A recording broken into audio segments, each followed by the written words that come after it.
More than 28,000 people have now signed an online petition calling for a ban on the development of AI superintelligence. The AI superintelligence. As we've been reporting, the list includes hundreds of public figures: Prince Harry and Meghan, Duchess of Sussex, Virgin Group founder Sir Richard Branson, actor Joseph Gordon-Levitt, and conservatives Glenn Beck and Steve Bannon have all signed. Several prominent AI pioneers have also joined the call.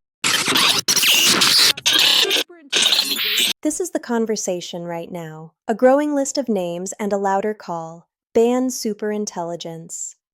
I understand the fear, but let's start with the words. What do we mean by superintelligence? And what exactly are we trying to stop?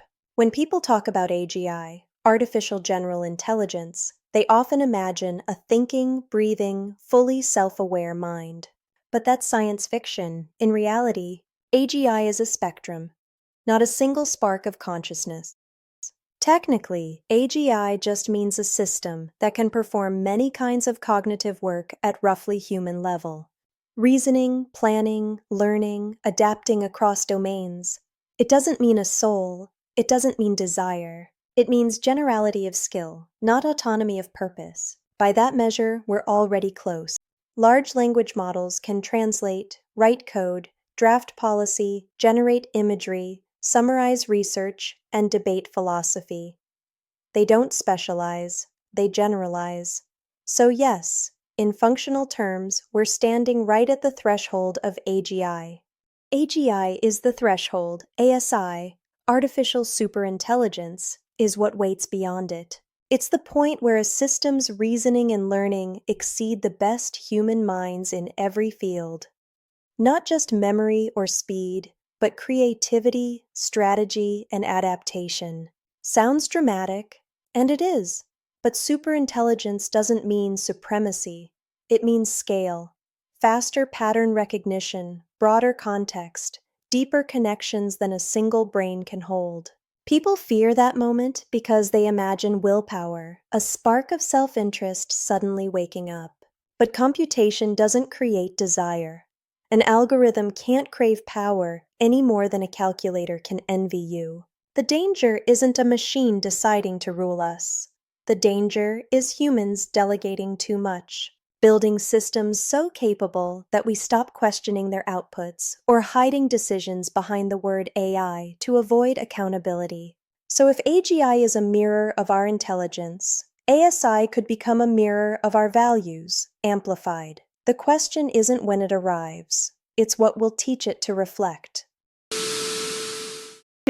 Says the prospect of superintelligence raises concerns over, quote, losses of freedom, civil liberties, dignity, and control, to national security risks, and even potential human extinction. Big words have significant consequences, especially when discussing the future of artificial intelligence. If we prematurely jump to conclusions and begin our discussions at the very end of the development cycle, focusing solely on hypothetical worst-case scenarios, the entire debate inevitably becomes less intelligent, less nuanced, and far less productive, rather than fostering a deeper, more informed understanding. This approach stifles innovation and prevents meaningful progress. Instead of broad, unhelpful statements, we should be asking much better, more precise questions. And crucially, under which clearly defined safeguards can we effectively mitigate these identified risks? This detailed approach allows for targeted and effective regulation. The goal should not be to halt the advancement of intelligence itself, as that would be counterproductive to human progress. Our true objective must be to stop the deployment of untested power. We must prioritize and demand proof of safety and efficacy before any powerful AI system is granted widespread operational power. This principle of proof before power is fundamental to responsible innovation. Herein lies a critical paradox that we must acknowledge. Simply calling off the race or imposing a blanket moratorium on AI development will not deter or stop malicious actors, rogue states, or those who already operate outside established ethical guidelines and legal frameworks. These entities will continue their development regardless of international consensus. Such a blanket pause primarily impacts and effectively stops the very organizations, researchers, and nations that are diligently striving to develop AI responsibly, ethically, and with the utmost care. So, if we implement a broad, undifferentiated pause, what truly gets slowed down? The responsible innovation, the careful testing, and the development of beneficial AI that suffers the most. Therefore, instead of advocating for a sweeping, undifferentiated blanket pause on all AI development, which has proven to be ineffective and counterproductive, we must instead champion a more strategic and effective approach, the principle of proof before power. This means rigorous validation and verification are prerequisites for deployment. This comprehensive approach includes a series of essential pre-release evaluations. These are critical steps to ensure safety and reliability. They involve adaptive red teaming, where experts actively try to find vulnerabilities, hazardous capability tests to assess potential dangers, and thorough autonomy and AI responsibility and accountability checks to ensure ethical operation and control. Furthermore, we need to establish clear, actionable thresholds for intervention. This means that when an AI system's capability or its computational power crosses a predefined level X, specific actions must be triggered.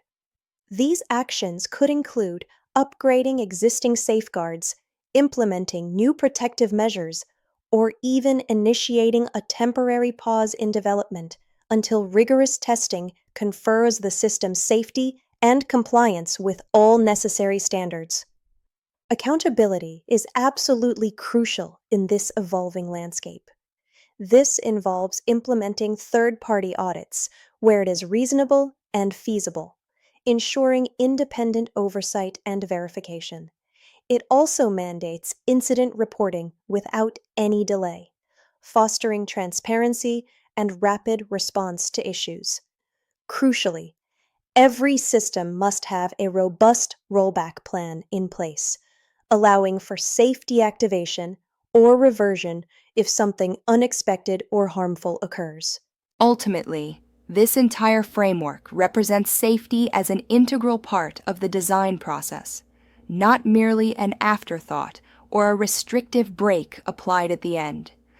It means building safety, ethics, and accountability directly into the core architecture and development lifecycle of AI systems from their inception, ensuring responsible innovation. You do not effectively protect people by attempting to stop the advancement of intelligence itself, which is an inherent human drive. Instead, you protect society and individuals by diligently stopping the deployment and widespread use of untested, unverified, and potentially dangerous power. This distinction is vital for navigating the future of AI responsibly and safely.